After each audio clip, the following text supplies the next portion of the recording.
Olá, meus queridos alunos do nono ano, tudo bem com vocês? A nossa aula de hoje é sobre a unidade 2, certo? A arte dos objetos e dos espaços.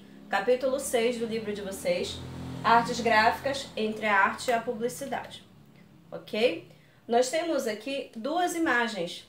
Uma delas tem uma parecida no livro de vocês, que é a Biblioteca Alexandrina no Egito.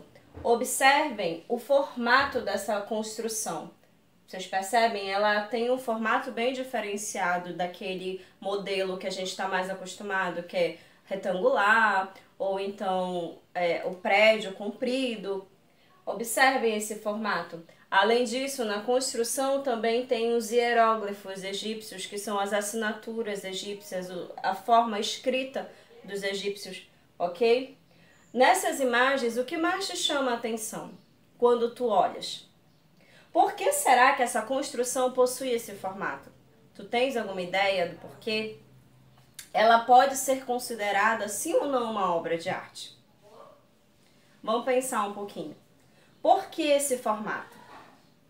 O motivo é que essa construção é em homenagem ao deus Ra, que é o deus Sol no Antigo Egito, na mitologia egípcia. O deus Ra, acreditava-se que ele nascia todos os dias com o nascer do sol e morria todas as tardes com o pôr do sol. Por isso o formato dessa construção. Muito interessante, né? Olha só. Artes gráficas. As imagens gráficas estão presentes em nosso cotidiano e trazem diversas mensagens, seja para instigar o consumo, a comunicação, para nos emocionar.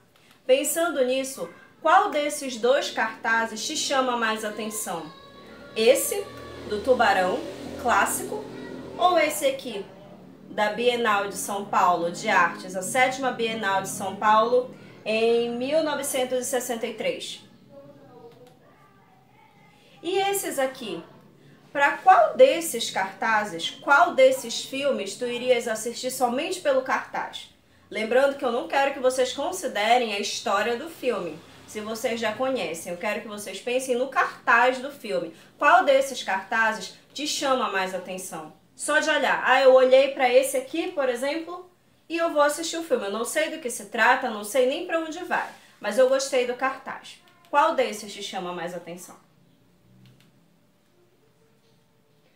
O início da propaganda publicitária no Brasil. Lembrando que nós estamos falando também de publicidade, certo? A publicidade se popularizou no Brasil inicialmente no século XIX. No início do século XX, ela iniciou nas revistas, certo? No rádio em 1930 e na TV em 1950.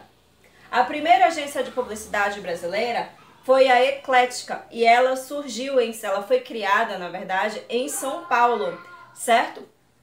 Olha, aqui nós temos os primeiros cartazes publicitários brasileiros do século XX.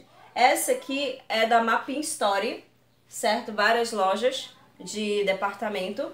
E esse aqui foi de um concerto de Josefina Robledo, certo? Também em São Paulo, concerto de violão, ok? Notem que eles são em preto e branco, esse aqui principalmente ele é todo em preto e branco. Esse aqui já tem uma coloração um pouco bege, algo assim. Já trabalhou um pouco com cores, né? Diferente do primeiro cartaz. Os cartazes artísticos e publicitários e as fotomontagens do início do século XX.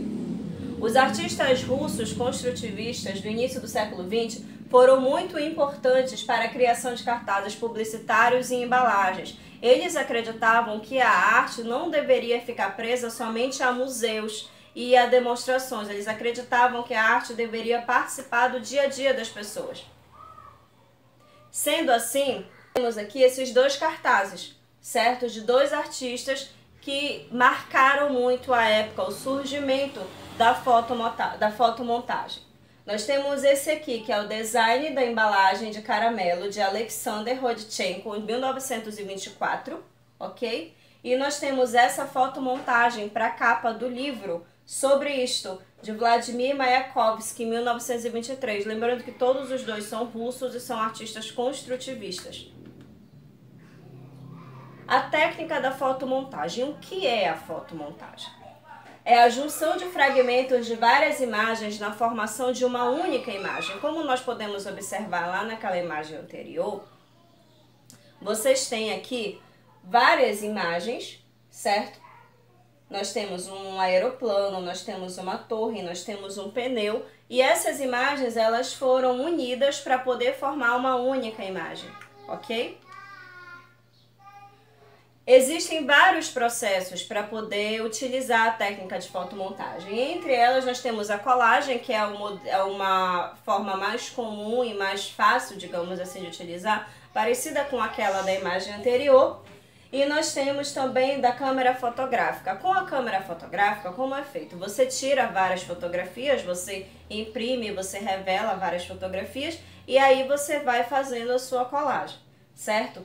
No século XX, 2 grupos de artistas utilizaram dessa técnica em suas obras, tornando-se assim, tornando-as inusitadas. Foram os dadaístas e os surrealistas. Nós já estudamos um pouco sobre o surrealismo, vocês inclusive fizeram um trabalho sobre o surrealismo, que foi aquele da tela, tá certo? Olha, dadaísmo e surrealismo. O dadaísmo iniciou em Zurique, na Suíça, durante a Primeira Guerra Mundial, muito tempo atrás. Criticava os modelos culturais, os valores do passado e do presente. Eles também eram muito radicais, as suas manifestações eram propositalmente desorganizadas. Quando eu digo manifestações, eles fizeram diversas manifestações, sejam passeatas, sejam manifestações artísticas, mas elas eram propositalmente desorganizadas, desorganizadas não, desordenadas. Surrealismo surgiu em Paris, na França, na década de 20, entre as 2 guerras mundiais. Reuniu artistas participantes do dadaísmo e repercutiu mundialmente. No surrealismo, eles buscavam a arte livre da lógica e da razão e que pudesse ir além da consciência e da realidade. Os artistas surrealistas pintavam seus sonhos e os sonhos de outras pessoas, assim como os artistas do simbolismo. É bem parecido nesse sentido de querer fazer a representação dos sonhos, certo? Nós temos aqui 2 imagens que representam, que marcaram, na verdade, podem ser consideradas como imagens, como obras precursoras desses 2 movimentos. Essa aqui, de Hannah Höch, é uma imagem lá do dadaísmo, tudo bem? E essa aqui, a Anatomia, de Max Ernst, é uma imagem do surrealismo. Foi um artista do surrealismo, certo? Lembrando que o surrealismo, ele trouxe também a presença de vários artistas do dadaísmo, a influência do dadaísmo. Tanto que nós temos aqui, olha, perna, cabeça, junto, é algo misturado, é algo fora daquela estética, daquele padrão certinho que nós temos em mente do que seria uma obra de arte, por exemplo. Aqui você tem a anatomia humana, ele quis representar, então tem a cavidade torácica, tem a cabeça aqui, é possível ver o esôfago. Essas imagens estão lá no livro de vocês, tudo bem? Olha, os 2 movimentos voltavam-se contra os ideais burgueses, como a ideia da família e da pátria, do patriarcalismo, no caso do surrealismo, e contra o capitalismo burguês, no caso do dadaísmo. No Brasil, nós tivemos um artista bem influente nessa época, que foi Atos Bulcão, de 1918 a 2008. Ele foi bastante influenciado pela fotomontagem e também pelo dadaísmo e pelo surrealismo. Lá na página 70 do livro de vocês, vocês têm assim: a partir dos anos 50, esse artista Atos Bulcão, desenvolveu uma série que procurava e recortava fotos de revista da época, colava as imagens sobre o mesmo fundo e fotografava a nova imagem. Ou seja, ele fazia a sua fotomontagem, ele recortava várias imagens, daí ele colava essas imagens, fazendo a colagem sobre um fundo. Notem aqui o fundo da cidade, é como se estivesse caindo do prédio, certo? E posterior a isso ele fotografava. Dessa fotografia, da sua fotomontagem, ele imprimia, ele fazia cópias preto e branco e colorido do seu trabalho. Tudo bem? O design, vamos para o design, algo um pouquinho mais adiante.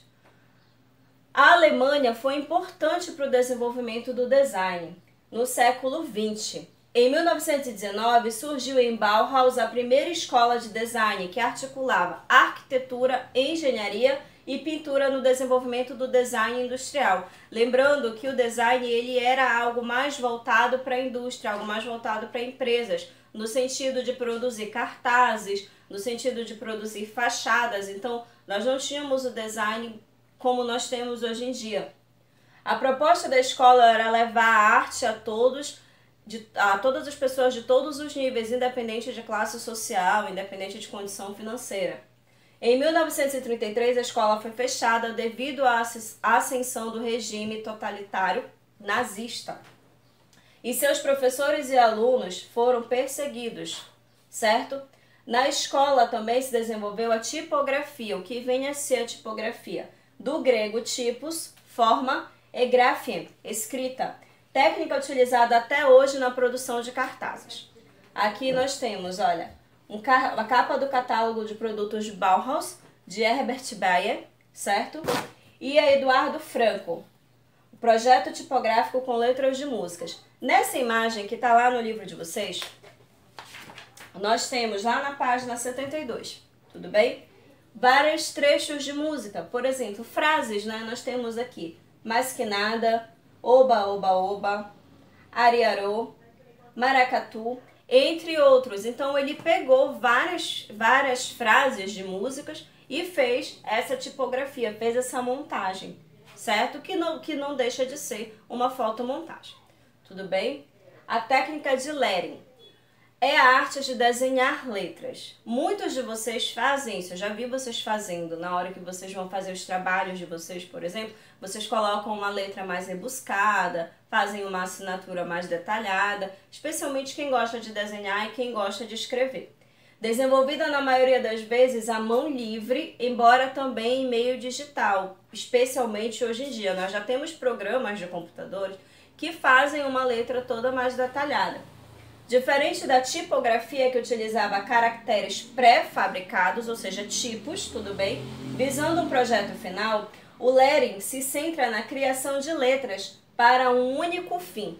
Por exemplo, nós temos aqui, olha, essas duas imagens, olha como é a letra. Observem que são imagens que a gente pode até ver o detalhe manuscrito, no caso, o detalhe manual mesmo, certo? Nós temos essas aqui, foram tiradas do computador, sim, foram, mas elas também podem ser feitas manualmente e muitas pessoas as fazem manualmente, tudo bem? A atividade que vai ficar para vocês é a atividade da página 71, fotomontagem. Como vocês vão fazer? Vocês vão pegar diversos recortes de revistas, do livro, trechos de música que você mesmo pode escrever numa folha de papel com caneta colorida. Vão utilizar a criatividade de vocês. Só não pode utilizar foto de vocês, tudo bem? Daí vocês vão fazer uma colagem em papel A4. Depois que vocês fizerem essa colagem no papel A4, da forma como lhes convir, da forma como vocês quiserem, da forma como a criatividade de vocês orientar, vocês vão colar no álbum de vocês no portfólio, com o título fotomontagem, certo? A outra atividade é a da página 73, escrita criativa. Lembrando do lettering que eu expliquei para vocês, vocês vão criar, lá no livro mesmo tem uma tabela que tem 6 quadradinhos. Vocês vão criar 6 diferentes tipos para a mesma letra. Pode ser a inicial do nome de vocês, eu prefiro que seja a inicial do nome de vocês. Por exemplo, a inicial do meu nome, Karen, o K. Eu fiz aqui 3 modelos, tudo bem? Vocês vão fazer 6. Esse eu gostaria que fosse colorido, tá? Cada letra de uma cor diferente. Tudo bem? Façam no livro mesmo. Depois que vocês finalizarem, vocês vão tirar uma foto e vão mandar para mim. Vai ficar como a nossa primeira atividade da unidade 2, tá certo?